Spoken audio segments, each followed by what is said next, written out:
putting the Crackle glue on now. So it's really cool because this specific Crackle glue that we have, you can do it, you can just spread it on. It spreads on super easy.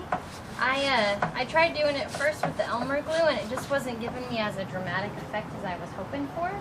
And I played around with it a little bit, but this stuff is super cool. So I paid a little bit more and went to the studio store where they sell the specialty paints. And I got this brand, and it's so cool because I was talking to the guy and he said that you can paint your latex paint on after it gets tacky, or you could even let this glue dry and then you can go over it and it'll still crackle, which I thought was really awesome because with the Elmer's glue, I think you have to wait for it to get tacky, and then, because once it's dry, it's not really going to have the same effect. But then I was going, okay, so to get different effects in the crackling, I was like, okay, well, what if I do like, you know, horizontal, and what if I do vertical, what if I do swirls or X's and all that kind of stuff, so the cracks are coming out in all kinds of directions and it looks super awesome. So I'm going to continue painting or all this glue on there, and then I'll come back and show you guys the white, and then the magic happens. Woo! Alright, I wanted to show you, I've got the glue down, and this one is semi-dry, so a little bit tacky. And what I'm going to do is I'm just going to take the paintbrush. I've got it in my watered down white latex right there, if you can see. So I'm just going to run it over the top and try to spread it thin a little bit. So I've got my little drip cut right there. So I'm not pushing down hard at all. And you barely want to go over it if you can. So I don't want to go over that spot again.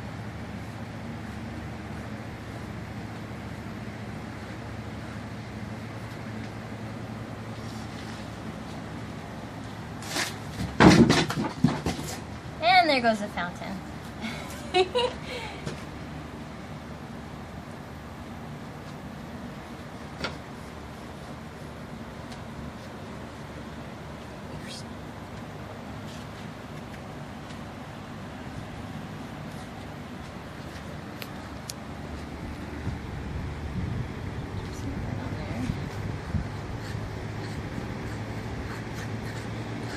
One more dip.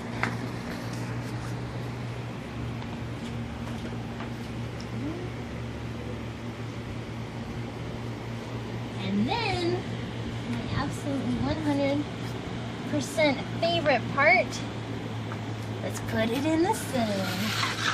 Come and watch. Come and watch. Ooh, it's like magic. And then,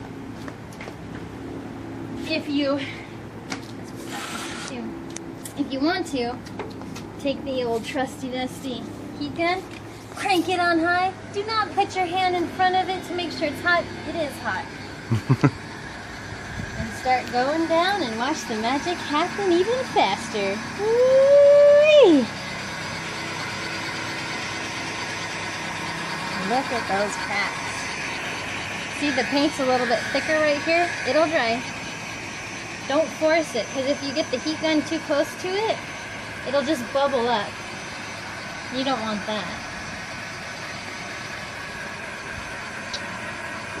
Fancy living! Cool. So I just let that sit in the sun and it'll keep cracking. And then it'll be cracktastic. This is so cool, you guys. I love walking over here and talking to Chris a little bit because I always learn something new. So why don't you show them how you're measuring stuff? And yeah, so basically I have everything kind of already pre-cut for this. This is the last one that I'm making. But to make these little haunted poles, first Gina and I went to the hardware store and found the crappiest. Yeah, we got them a little twisted. Yeah, so we wanted that, so that's an extra detail. You got cracks, dents, that kind of thing. And you get it at a discount. That's right. Woohoo! Then down at the bottom, I had some 2x10s, and I cut them down, mitered them, and you know, I'm just putting them together like this. Okay. there's going to be some, oh, one thing to think about when you're doing these kinds of things is I put the screws at the exact place that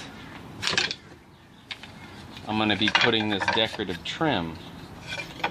You know, that way it's less things for us to do later. So when I go to shoot this on, it's going to cover that stuff up.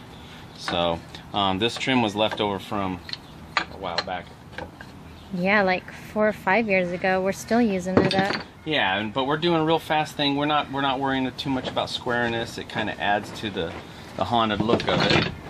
Then, since there's going to be railing and stuff, I only put this stuff on a couple sides like this, so this one goes on next. And then what will happen on these two sides is I will put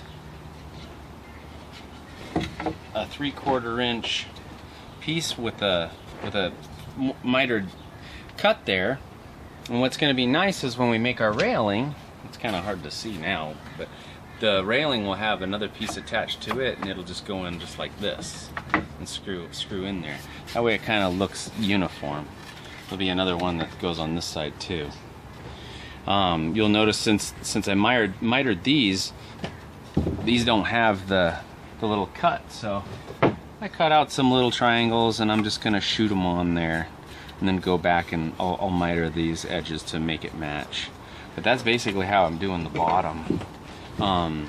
As far as the top goes, see, the top's gonna have its own set of decorative railing.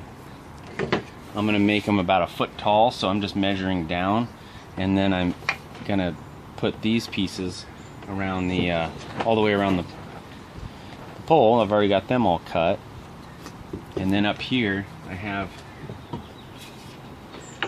some pieces like this, and they still have to be mitered, but it'll basically go like that and kind of mimic what's going on down below. So that's it. I just got to shoot this together. Very cool. Now, what's the thing you did with the little block? What little block? Remember you like slid a little block in there? Oh, yeah. So, like a lot of times, instead of using my measuring tape 100 times, I just, I know that my material's this thick, so I just go around and I hold it. If it's flush, then I just shoot it on there. So, and then that way you know how far to go right here, right? Exactly. Yeah. Yeah, and also too, before I cut this piece, I knew that I had a 2x6 on this side, so I just held 2 2x4s, ran my measuring tape, came up with the measurement, cut the piece. But yeah, I always try to find a little shortcut so that I don't have to sit there and measure 100 times. I like that. Yeah. You hot? Yeah. You but tired? I'm glad this is the last pole. Yeah. And then I'm going to start on the railing next after this. Yeah. So. Okie dokie. So I did about 20 of these today, 25 of them. And now, they look really good. I'm going to paint this brown, put some glue on it, and then coat it white, and it's going to crackle. It's going to look good. But we'll see. We'll test it out first.